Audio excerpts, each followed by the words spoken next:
My 5th year of making videos on YouTube just happened last week, and I made a video about it on my Six Slick Man channel. If you want to check it out, that link is in the description below, as well as my link to the first Hunger Games review that I did, well, back when that film came out. Now, with that said, on to the show!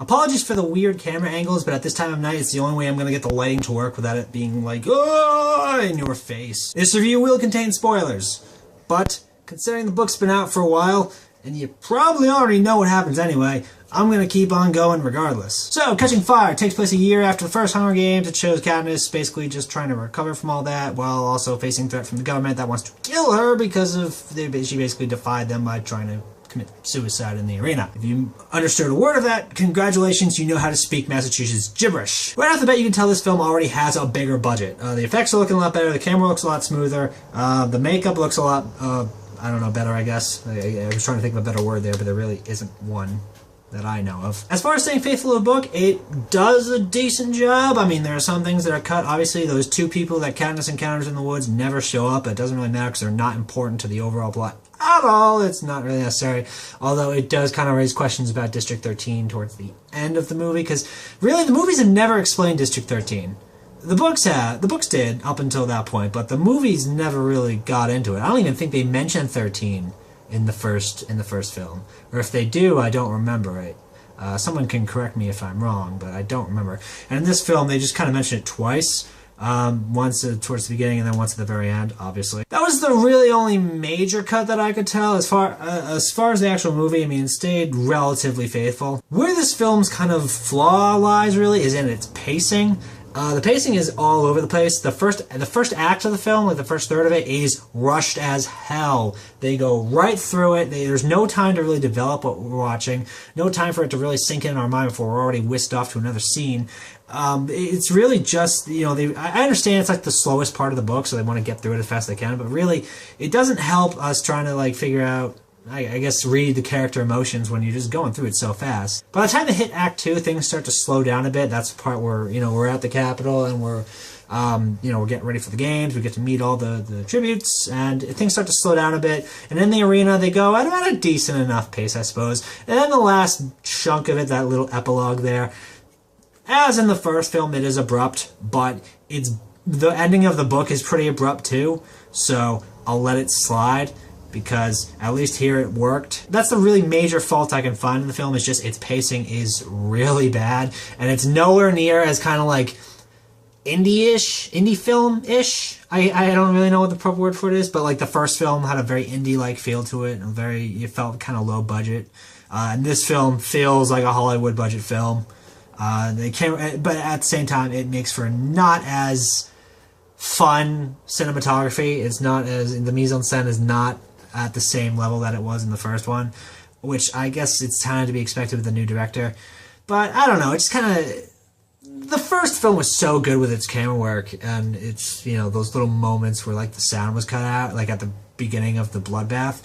And this film didn't really have that kind of brilliance there, which kind of disappointed me. Acting-wise, this film pulls out all the stops, and my god, did they bring in some fantastic talent. I mean, you got Jena Malone, you got Jeffrey Wright, Amanda Plummer, Phillip, Seymour, f***ing Hoffman. Like, my god, do you need these many well-known actors? The next movie's gonna have freaking Julianne Moore in it. I mean, I'm always amazed that Hunger Games can pull out these really well-known actors and actresses. I mean, how they got Woody Harrelson to come out of his cave to be in a 3-film series when his shtick has always kind of been do a really good movie, then disappear for a few years, and, you know, wash, rinse, repeat. To have him to sign on is a pretty stroke of brilliance. Donald Sutherland doing awesome work as usual. You can't really go wrong with Donald Sutherland. Phillip Seymour Hoffman admittedly looks like he needs a fifth of vodka to get in front of the camera every time, but he did a pretty good job regardless. Jena Malone. Oh, Jena. The things you do to the male hormones, and probably female hormones, probably should be illegal. I'll let it slide, though, because you were really good.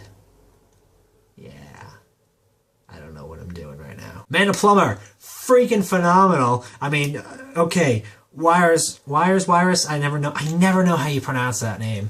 Wires doesn't really say a whole lot in the book, but my gosh, she was really good. Jeffrey Wright, great job as Beetee, exactly as I pictured the character, from appearance to, you know, how he spoke. Great job, it was terrific. But the one you all want to know about, Sam Claflin as Finnick Odair. Did he do a good job? Yes, he did. It was great. I was so scared when I saw that Sam Claflin was attached to Finnick Odair because, like many people I assume, I saw Pirates of the Caribbean 4. That film sucked, and he sucked in it. It was one of the worst pieces of shit films I had seen in a long damn time, and he was awful. I mean, yeah, he looks the part of Finnick, obviously, but if you've seen my reviews, you know, appearance-wise, I don't care so much. I just want to know if they can play the character well. You know, I want to know if they can get those moments where the character really shines. Appearance, I can give a shit if, you know, this Finnick was Asian. You know, it doesn't matter to me, as long as they can play the part. Sam Claflin sold me in his first scene speaking. That entire exchange with the horses and stuff. As soon as that scene was done, I leaned over to Lynn and I was just like, yeah, that's Finnick. No doubt about it. He was, I'm so happy with how this came out, because I was expecting the worst. And it was basically the Finnick that I always kind of pictured him to be. And it was just, I'm so happy with it. Since I'm rambling a bit, there is one thing I need to talk about. There's one little scene in this movie. They did this in the first film too, and it pissed me off then, and it pisses me off that they did it again here. It's a little editing thing they did. You probably wouldn't even notice it if I didn't point it out to you, but I need to vent about it anyway.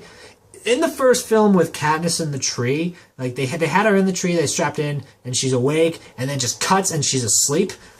No transition, nothing, just cut asleep, you know, within like 2 seconds. And they did it again here! Like, she's on guard, Finnick's going to bed, she's on guard, and then just cuts and she's asleep. Like, nothing going on. It's like, twice? We did this exact same effect twice? Like, my God.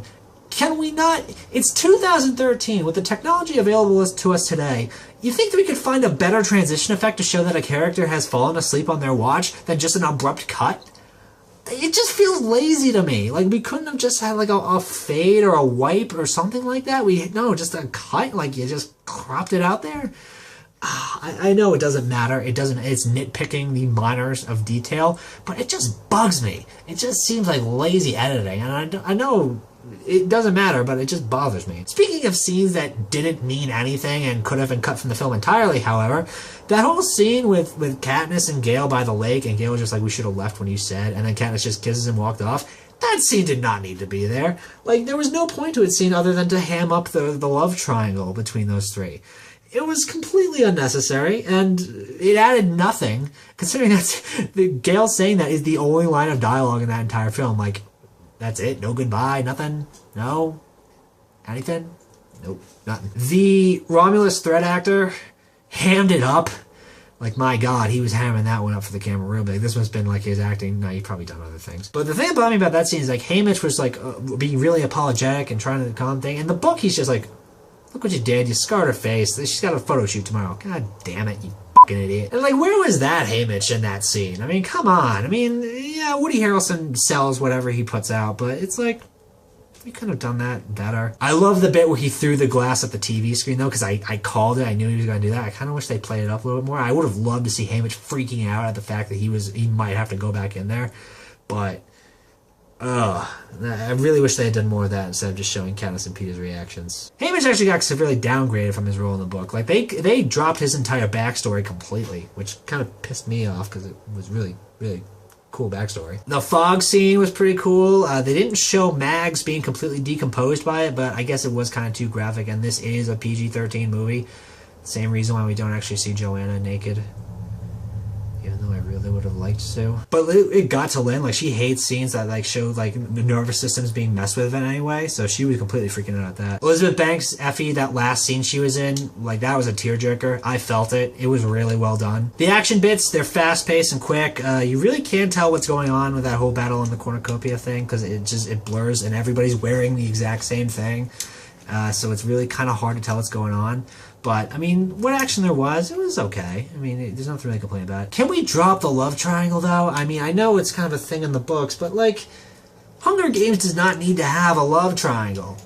The whole point of the series is, you know, the kids being thrown in this arena to get killed. You don't need to ham it up with a f***ing Edward Jacob thing. Like, it's just fine. Like, just have Katniss and Gale be friends. You don't need to... Ugh. This is a tangent for another time, I know. But it's just... You don't always need to have the triangle. You always need to have the romantic subplot. It doesn't need to be there. Ugh. Going into this film, I wasn't sure what to expect, because from everywhere I was hearing this was either going to be a love it or hate it kind of film. You know, people either really like this movie or they absolutely freaking hate it. Like, there doesn't seem to be really in between. I'm going to give a bit of an in-between on this, because I liked this film. I didn't like it as much as the first one, at least not cinematography-wise, but acting-wise, I think it's phenomenal. They pull some fantastic talent for these movies. You must admit, the fact that they got this many A-list stars to be in this series is pretty impressive. I give this movie a B-, just for those couple little editing things that kind of bother me, and also the either nonsense scenes or just scenes that could have been better. But overall, I'd say this is a fairly good movie. I mean, the plot is... it's the plot of the book. There's not much I can really say about that. And, yeah. I mean, I liked it. Lynn liked it. Lynn loved it. Yeah, there's some things to dislike about it, but it was a good experience overall. So, that's it for now. I will see you all next time. Peace soup. Bye-bye. If you enjoyed this video, give it a like, a favorite, subscribe to the channel, post it on Facebook, Twitter, Tumblr, Google+, Reddit, something awful, spray paint on buildings, make a flag of it, get it tattooed in your forearm, get it branded into your forehead. This is Six Look Productions saying keep the spirit of the movies alive.